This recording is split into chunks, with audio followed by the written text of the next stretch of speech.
You never chose it just for what it is. You chose it for what it communicates, even without realizing it. The drink was never about thirst. A glass. It seems simple, but it carries a message and intention. Always, what you drink says more about who you want to appear as than about what you really want to drink. It's not judgment, it's observation. It's a universal pattern present in all cultures and social classes. And this pattern follows you throughout life, changing form but maintaining the need to be seen, recognized, respected, until something changes. The glass stops being a message for others and becomes a choice for yourself. This transition is a sign of maturity.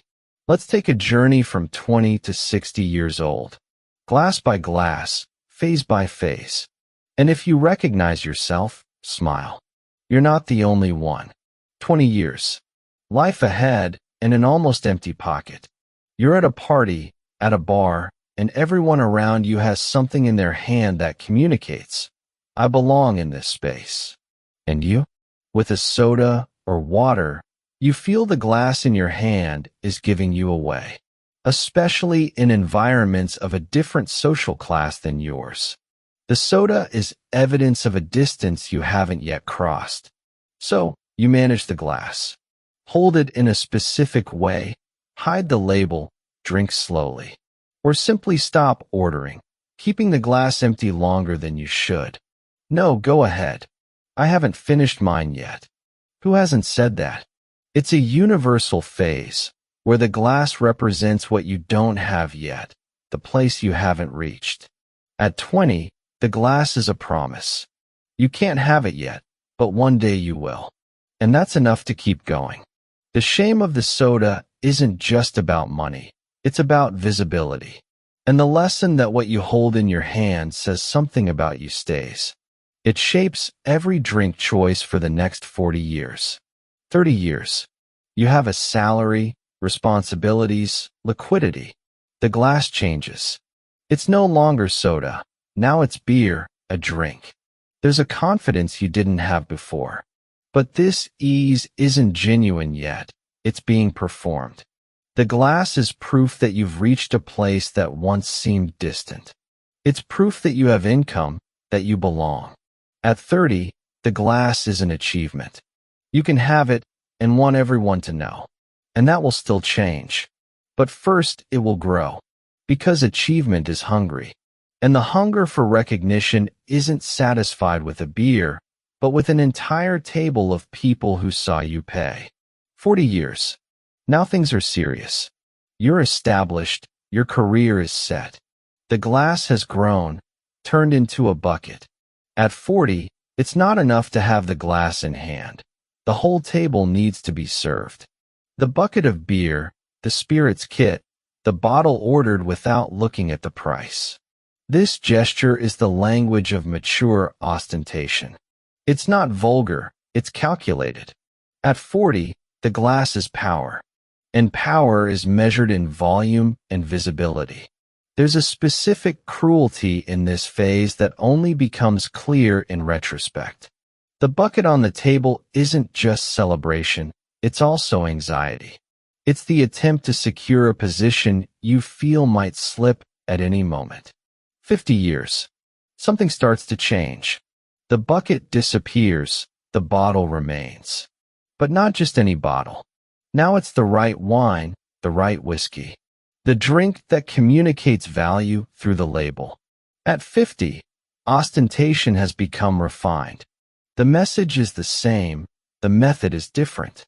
At 50, the glass is sophistication. The message has changed from volume to vocabulary. Those who need volume are still shouting. Those who have moved to vocabulary no longer need to shout. They can whisper. And the whisper of someone with authority carries more weight than the shout of someone proving themselves. 60 years. The same person who at 20 hid the soda now has mineral water on the table. And there's no shame in that. At 60, something fundamental has happened. The person has reached a point where they no longer need to prove anything to anyone. The journey speaks for itself. The mineral water on the table of someone who is 60 communicates more status than any wine or whiskey, because everyone understands what that water means. It means this person no longer needs any external accessory to be recognized. The water isn't renunciation, it's a declaration. At 60, the glass is freedom. The greatest of all, the freedom of not needing the glass to be someone. And there's a beautiful paradox here. The effort of not needing to impress impresses more than any label. So we went through the entire journey. From 20, where the glass was a promise and the soda was shame. At 30, where the glass was an achievement and the round was affirmation. At 40, where the glass was power and the bucket was a declaration. At 50, where the glass was sophistication and the label was vocabulary. At 60, where the glass became freedom, and the water became the most powerful symbol of all. In all these phases, what was being served was the same thing. The need to be seen, to belong, to be recognized. The drink changed, the need remained. Until the day the need went away. The soda at 20 and the water at 60 have a lot in common. Both are transparent, simple, without a status label. The difference is that the soda at 20 carried shame. The water at 60 carries peace. 40 years separating the two glasses. And what changed, deep down, wasn't the liquid.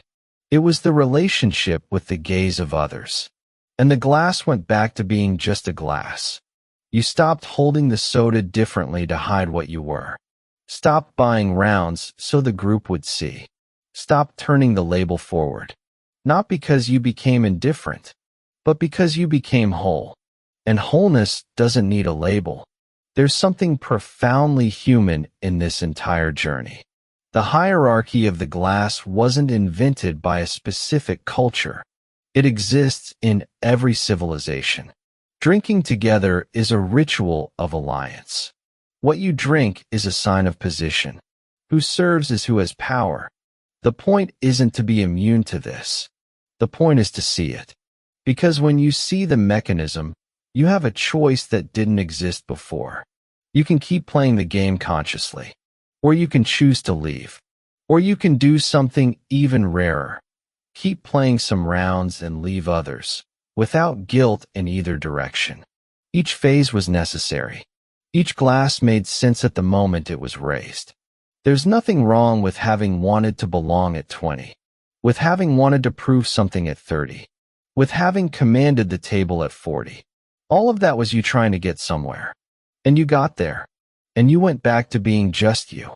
And discovered that this, finally, was enough. The symbol changes. The need is the same. Until one day it ceases to exist. Which phase are you in now? In this phase, what does it say about where you are in your own journey? Answer in the comments. Seriously, I want to read what you're going to write. If this video touched something, send it to someone who needs to see this. This channel is at Posico Invisible. Next week, the car, 4 wheels, a whole life. Until then, Invisible Position, Season 1.